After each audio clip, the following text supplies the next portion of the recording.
Presiden Trump telah menghunus pedangnya, mengancam untuk mengundurkan tentera Amerika Syarikat. Bukan sahaja dari Eropa, tetapi juga dari Malaysia. Eropa mula goyah. Tanpa tentera AS, bagaimana mereka mahu menyekat Rusia? Mereka perlu segera membeli senjata. Tetapi kilang-kilang mereka sendiri akan mengambil masa bertahun-tahun untuk memenuhinya. Tahukah Anda kemana negara-negara Eropa ini beratur untuk membeli senjata? Jawabannya, Malaysia. Rusia pula, kerana bimbang Malaysia akan membantu Ukraine, telah mengeluarkan amaran rasmi sebanyak 2 kali dalam 2 bulan. Kongres Amerika Syarikat pula menyaksikan ahli dewan dari kedua-dua parti menaiki pesawat dan terbang terus ke Malaysia. Jadi bagaimana pula dengan Malaysia? Kisah ini akan didedahkan sekarang. Beberapa hari yang lalu, Eropah digemparkan. Sebuah akhbar ekonomi terkemuka, AS, mengeluarkan satu laporan tergempar. Presiden Trump sedang mempertimbangkan rancangan untuk menarik balik tentera AS yang ditempatkan di Eropah dan memindahkan mereka ke negara lain. Itali, Perancis, Jerman, Sepanyol, tentera AS di 4 negara ini akan ditarik balik. Alasannya, kerana mereka tidak membantu Amerika Syarikat dalam perang Iran. Sepanyol malah menghalang pesawat tentera AS daripada melalui ruang udaranya. Seorang pegawai kanan kerajaan Jerman pula secara terbuka mengkritik perang yang dilancarkan AS. Dari sudut pandangan Trump, logiknya mudah. Aku sedang berperang, tetapi kamu semua hanya berpeluk tubuh. Oleh itu beliau merancang untuk menarik tentera dari negara-negara ini dan menghantarnya ke negara yang setia seperti Poland atau Romania. Jumlah tentera AS yang ditempatkan di Eropah adalah sekitar 84.000 orang. Beliau mahu menggunakan pasukan ini sebagai ganjaran kepada negara-negara yang mendengar kata. Mari kita gunakan satu analogi. Bayangkan sebuah kondominium mempunyai pengawal keselamatan. Apabila yuran penyelenggaraan tidak dinaikkan, syarikat keselamatan itu berkata, "Baiklah, kami akan pindahkan pengawal kami ke blok sebelah." Blok yang kehilangan pengawalnya kini ibarat rumah kosong yang terdedah. Eropah menjadi gempar. Tetapi, tuan-tuan dan puan-puan, tidakkah cerita ini kedengaran sangat biasa? Kamu tidak membantu, bayar lebih banyak uang. Kalau tidak, kami akan tarik tentera kami. Presiden Trump pernah mengatakan perkara yang sama kepada Malaysia. Beliau mendakwa telah menghantar 45.000 tentera ke Malaysia, padahal jumlah sebenar tentera AS di rantau ini, yang beroperasi bersama Malaysia, jauh lebih kecil, sekitar 28.500 orang. Itu pun salah disebutnya. Ugutan yang sama, daripada orang yang sama, pada masa yang sama, ditujukan kepada Eropah dan Malaysia. Tetapi disinilah permulaan cerita kita hari ini. Walaupun menerima ugutan yang sama, reaksi Eropah dan Malaysia sangat berbeza. Eropah mula panik dan kelam kabut. Malaysia pula, jauh sekali daripada panik, Malaysia sebaliknya membuat satu tawaran balas yang strategik. Dan yang paling mengejutkan, pihak yang menikam Trump dari belakang adalah Kongres AS sendiri. Apa sebenarnya yang sedang berlaku? Mari kita lihat Eropah terlebih dahulu. Presiden Trump telah membuat satu tuntutan kepada negara-negara anggota NATO. NATO, secara ringkasnya, adalah perikatan ketenteraan antara AS dan Eropah untuk saling melindungi dengan 32 negara anggota.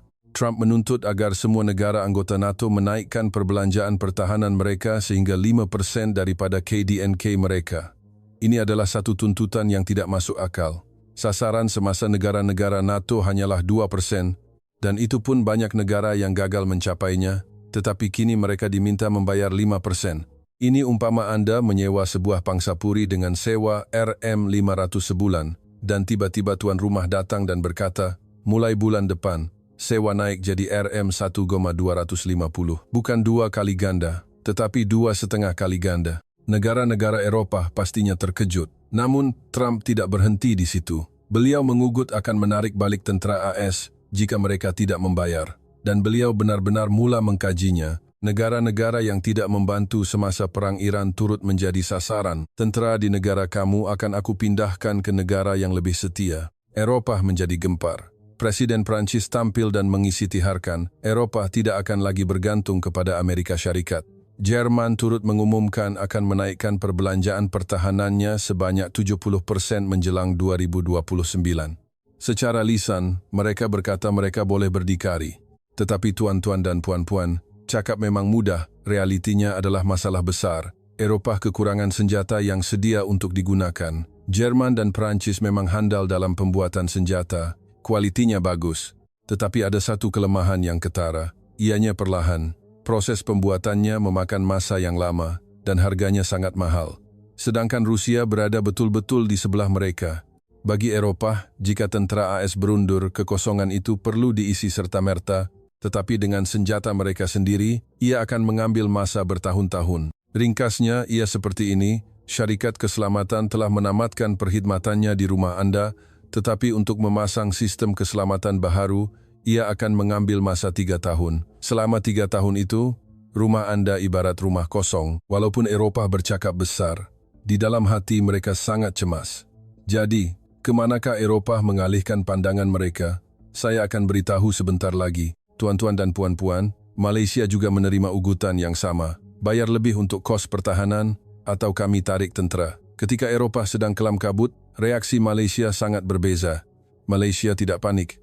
Sebaliknya, Malaysia mengambil satu langkah yang sangat tenang tetapi tegas, dan langkah itu dimungkinkan oleh sekutu yang tidak dijangka dari dalam Amerika Syarikat sendiri. Jadi, satu persoalan timbul. Jika Trump mengugut untuk menarik tenteranya, bolehkah beliau benar-benar melakukannya? Jawaban ringkasnya, tidak mudah. Ini karena beliau terikat dengan undang-undang yang ditandatanganinya sendiri. Ini cerita pada Desember tahun lepas. Kongres AS meluluskan Akta Kebenaran Pertahanan Nasional, NDAA. Secara mudah, ia adalah undang-undang yang menetapkan belanjawan tahunan untuk tentera AS.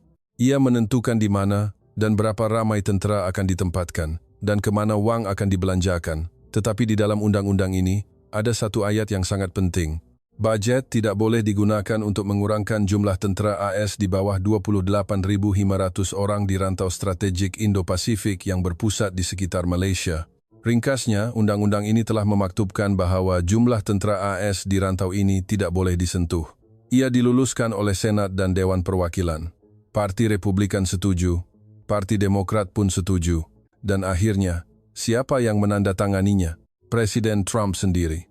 Analogi lain, Presiden Trump sedang mengugut, bagi saya kunci, saya mungkin akan kunci pintu ini, tetapi mangga kuncinya telah dipasang oleh Kongres, dan beliau sendiri yang meletakkan copnya. Beliau terperangkap dalam pagar yang dibinanya sendiri. Tetapi, kenapa Kongres AS sanggup berbuat sejauh ini?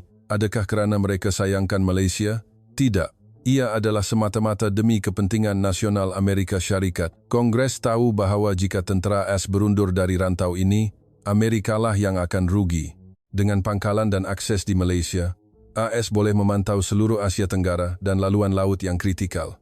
Jika China bergerak, atau jika berlaku ketidakstabilan serantau, Malaysia adalah lokasi yang membolehkan AS bertindak balas dalam masa 12 jam. Jika tentera AS berundur dari Malaysia, mereka akan kehilangan keupayaan strategik ini sepenuhnya. Jadi, Kongres membuat keputusan, tidak kira apa kata Presiden, perkara ini tidak boleh disentuh. Pada awal April tahun ini, 4 orang senator AS datang sendiri ke Malaysia. Jika kita lihat komposisi mereka, 2 dari Parti Republikan, 2 dari Parti Demokrat. Parti Republikan adalah parti yang sama dengan Presiden Trump. Namun ahli parti beliau sendiri datang ke Malaysia untuk menyatakan bahawa tentera AS tidak boleh diundurkan. Saya ingin perkenalkan salah seorang daripada mereka. Beliau adalah seorang senator Republikan yang bertanggung jawab memasukkan klausa tidak boleh mengurangkan tentera ke dalam Akta Kebenaran Pertahanan Nasional.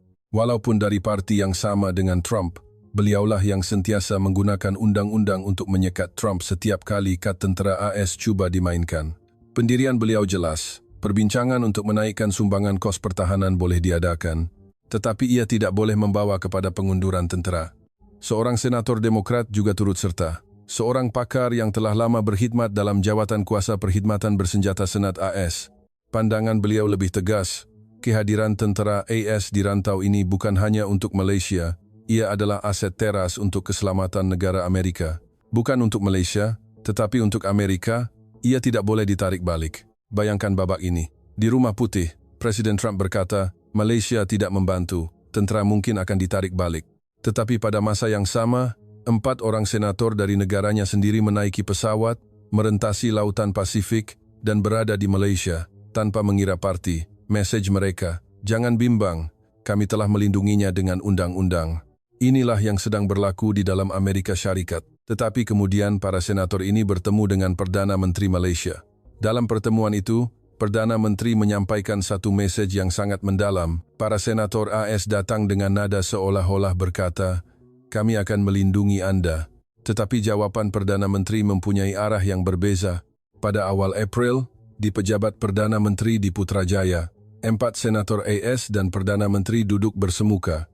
Disinilah Perdana Menteri berkata, "Bukan sahaja mengenai sumbangan kos ketenteraan, kami akan mengambil semula kedaulatan operasi waktu perang untuk mengurangkan beban Amerika Syarikat. Sekurang-kurangnya di perairan sekitar semenanjung Malaysia dan Borneo, kami akan menjaga kestabilan dan keamanan serantau secara mandiri." Tuan-tuan dan puan-puan, biar saya jelaskan mengapa kata-kata ini sangat penting. Terdapat satu konsep yang dipanggil kedaulatan operasi waktu perang, OPCON. Secara ringkas, ia bermaksud, jika perang meletus, siapa yang memegang tongkat komando, siapa yang menggerakkan tentera kita, itulah kuasa yang dimaksudkan. Buat masa ini, kuasa itu terletak pada Panglima Markas Gabungan AS Malaysia. Panglima ini adalah seorang Jenderal Amerika. Jadi, struktur semasa adalah seperti ini. Angkatan Tentera Malaysia mempunyai sekitar 110,000 anggota aktif, termasuk pasukan simpanan, jumlahnya mencecah ratusan ribu. Tetapi jika perang berlaku, kuasa komando tertinggi untuk menggerakkan pasukan ini berada di tangan seorang warga Amerika. Analogi lain, ini rumah saya, keluarga saya tinggal di sini. Tetapi jika berlaku kecemasan, jiran sebelah yang memegang kunci pintu utama rumah saya, sama ada pintu itu dibuka atau ditutup, siapa yang dibenarkan masuk, semuanya diputuskan oleh jiran. Struktur ini telah wujud selama berpuluh-puluh tahun, sejak era selepas Perang Dingin. Pada masa itu, ia boleh difahami kerana keupayaan Malaysia masih terhad. Tetapi sekarang adalah tahun 2026. Malaysia adalah sebuah kuasa ekonomi serantau yang disegani. Kita mempunyai industri teknologi tinggi yang sedang pesat membangun, kepakaran dalam peperangan siber, dan keupayaan maritim yang semakin meningkat. Kita adalah negara yang menjadi rakan dagang utama kepada dunia. Negara seperti ini masih perlu menerima arahan daripada jenderal negara lain apabila perang berlaku. Perdana Menteri berkata beliau mahu mengubah struktur ini, pulangkan kunci itu. Tetapi Anda perlu melihat konteks di sebalik kata-kata ini.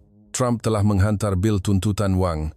Biasanya, seseorang mungkin akan berunding, berapa banyak yang perlu kami naikkan. Tetapi Perdana Menteri telah menterbalikkan keseluruhan perbincangan. Jangan cakap pasal wang, pulangkan kunci itu. Beliau menukar rundingan wang menjadi rundingan kedaulatan. Inilah perbezaan paling ketara dengan Eropah. Eropah sedang bimbang. Apa akan jadi jika tentera AS berundur? Malaysia pula berkata, walaupun kamu berundur, kami akan pertahankan diri kami. Sebagai gantinya, pulangkan hak perintah kepada kami. Dan ini bukan hanya cakap-cakap Malaysia seorang. Pada Januari tahun ini, pegawai nombor 3 di Jabatan Pertahanan AS yang bertanggung jawab ke atas dasar telah dilantik. Untuk lawatan luar negara pertamanya, kemana beliau pergi? Malaysia. Bukan Jepun, bukan Eropah, tetapi Malaysia yang menjadi destinasi pertamanya. Apabila tiba di Malaysia, beliau berkata, Malaysia adalah sekutu contoh. Kami menyokong hasrat Malaysia untuk memainkan peranan utama dalam pertahanan semenanjung dan rantau ini.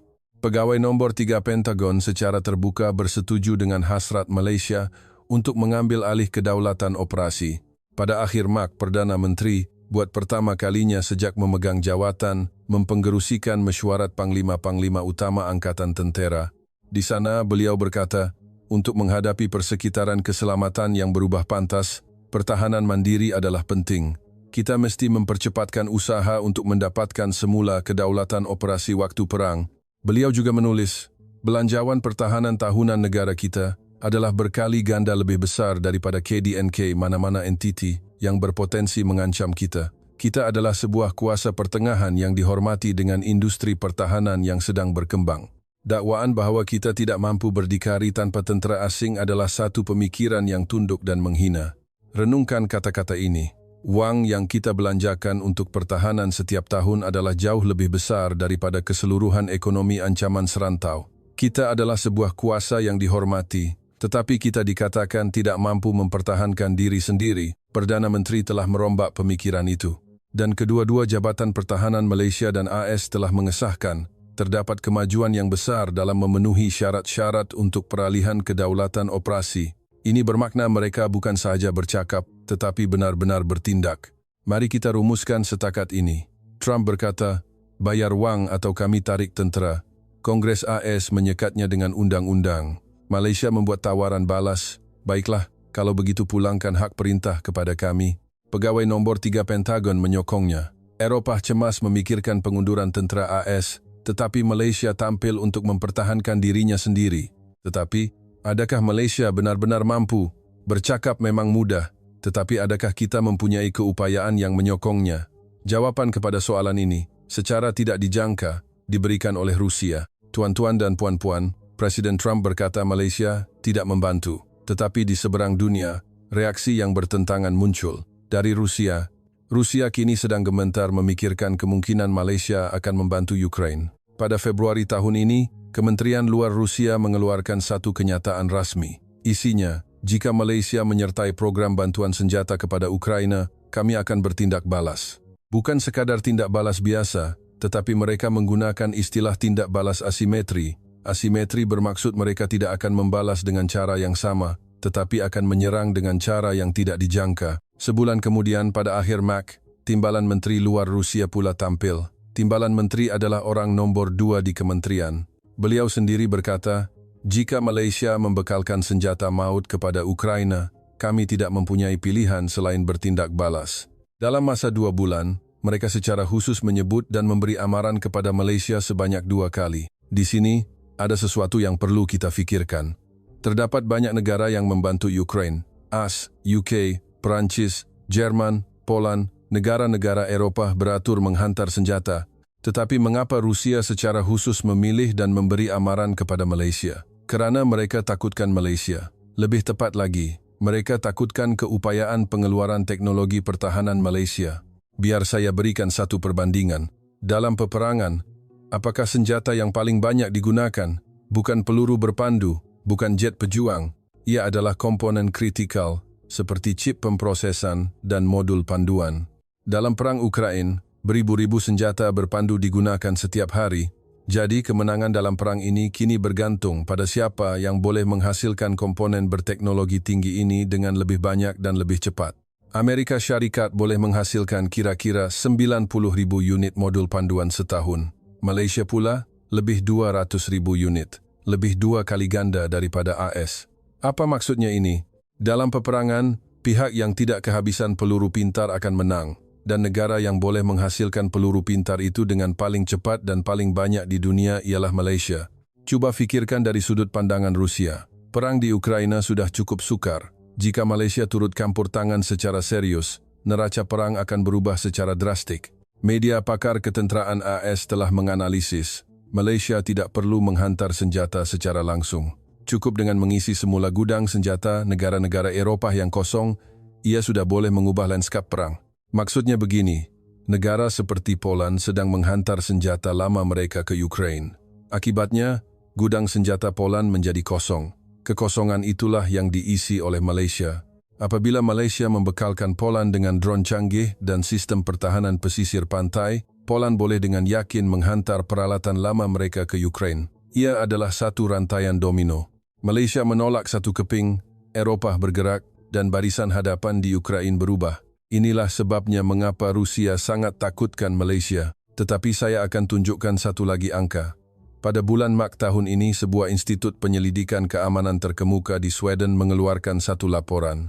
Mereka telah menjejaki perdagangan senjata global selama lebih 70 tahun dan merupakan badan yang paling berwibawa.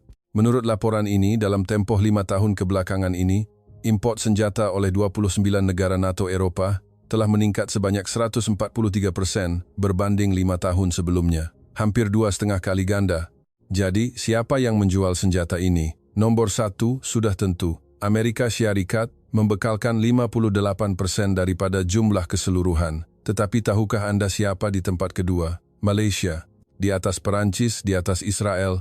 Ketika negara-negara Eropah tergesa-gesa membeli senjata, negara kedua yang paling banyak mereka beli adalah Malaysia. Apabila kita bercakap tentang kuasa besar industri pertahanan, kita biasanya terfikir tentang AS, Rusia, dan Perancis. Malaysia telah mengatasi Perancis. Dan hanya beberapa hari yang lalu, Finland membuat tempahan tambahan secara besar-besaran untuk sistem pertahanan pantai buatan Malaysia. Nilainya sekitar RM4.005 bilion. Finland adalah negara yang berkongsi sempadan sepanjang 1.340 km dengan Rusia. Jarak ini seperti ulang-alik dari Kuala Lumpur ke Alor Setar sebanyak 3 kali. Negara yang berada betul-betul di sebelah Rusia sedang memilih dan membeli senjata buatan Malaysia. Mari kita rumuskan sekali lagi. Presiden Trump berkata Malaysia tidak membantu.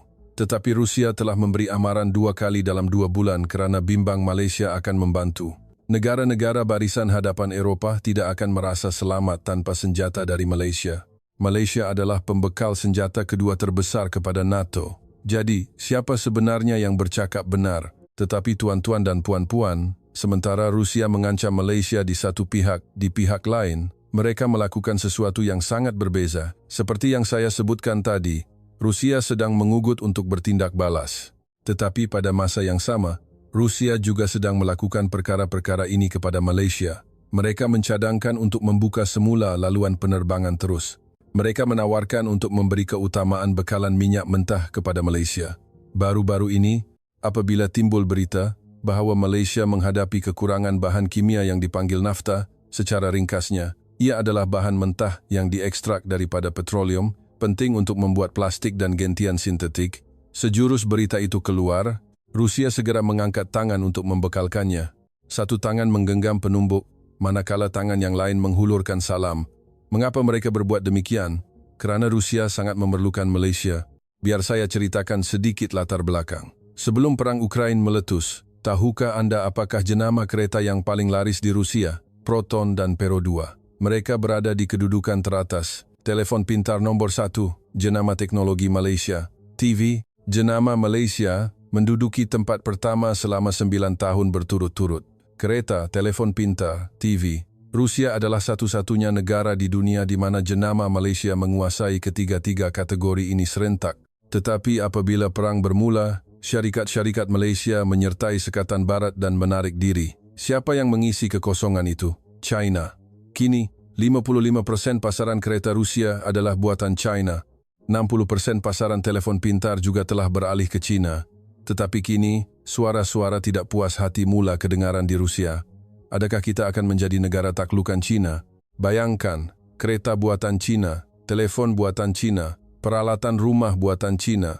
Jika semuanya bergantung pada China, dan suatu hari nanti China enggan menjual, Rusia akan lumpuh. Leher mereka akan berada di dalam genggaman China. Tambahan pula, ekonomi Rusia tidak berada dalam keadaan yang baik. Pertumbuhan ekonomi merosot dari 4% 2 tahun lalu kepada di bawah 1% tahun lepas. Inflasi tinggi, kadar faedah tinggi. Secawan kopi di Moskow berharga hampir RM30, lebih mahal daripada di Kuala Lumpur.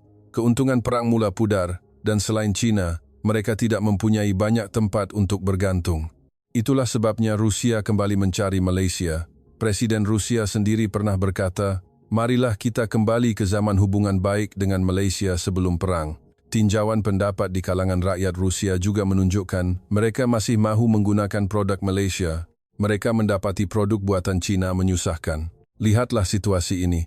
Rusia takut Malaysia akan membantu Ukraina, jadi mereka mengugut untuk bertindak balas. Pada masa yang sama, mereka bimbang akan menjadi terlalu bergantung pada China tanpanya.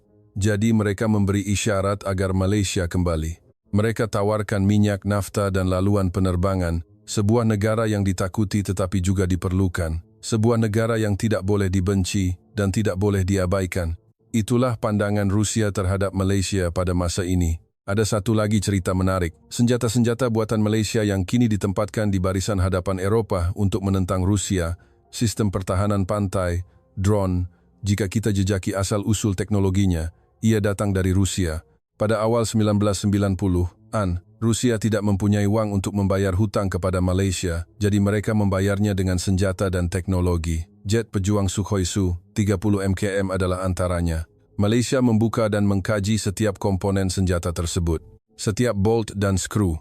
Teknologi yang dipelajari dari situ kini telah berkembang menjadi industri pertahanan Malaysia yang disegani.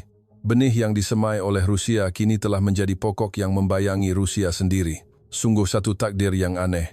Tuan-tuan dan puan-puan, mari kita imbas kembali cerita hari ini dari mula. Presiden Trump mengatakan perkara yang sama kepada Eropah dan Malaysia. tarik tentera, bayar lebih. Eropah menjadi cemas kerana tidak mempunyai senjata untuk mengisi kekosongan. Dan Eropah beratur untuk membeli senjata dari Malaysia. Kongres AS menyekat Trump dengan undang-undang. Ahli parti beliau sendiri terbang ke Malaysia. Malaysia menterbalikkan perbincangan, menuntut kunci kedaulatan, bukan berunding soal wang. Rusia, walaupun takutkan Malaysia, menghulurkan tangan kerana mereka tidak boleh hidup tanpanya. Di sebuah forum dalam talian di Amerika, seorang warga AS menulis komen ini, Malaysia adalah negara yang membina kekuatannya secara senyap-senyap, sementara kita semua membuat bising. Komen ini mungkin merumuskan keseluruhan cerita hari ini. Tidak kira siapa yang bercakap besar, Malaysia sentiasa begitu. Tindakan mendahului kata-kata dan keupayaan mengatasi kebanggaan. Kita bangkit dari abu penjajahan dengan tangan kosong, dan apabila tiada siapa yang membantu, kita membina jalan kita sendiri. Hasil daripada perjalanan setengah abad itu adalah apa yang kita lihat hari ini. Sebuah negara di mana Eropah beratur untuk membeli, Kongres AS datang melawat, dan Rusia berasa gerun. Ia tidak terbina dalam sekelip mata. Ada yang dikilang pertahanan mengasah ketepatan komponen sainci demi sainci. Ada yang menguji enjin drone beribu-ribu jam untuk mengumpul data. Dalam tempoh itu, Malaysia telah berubah dari sebuah negara yang menerima bantuan kepada sebuah negara yang boleh memberi bantuan. Itulah sebabnya, apabila berhadapan dengan ugutan yang sama, kita tidak goyah. Jika cerita hari ini menyentuh hati Anda, sila langgan, suka, dan tinggalkan komen. Malaysia boleh. Terima kasih.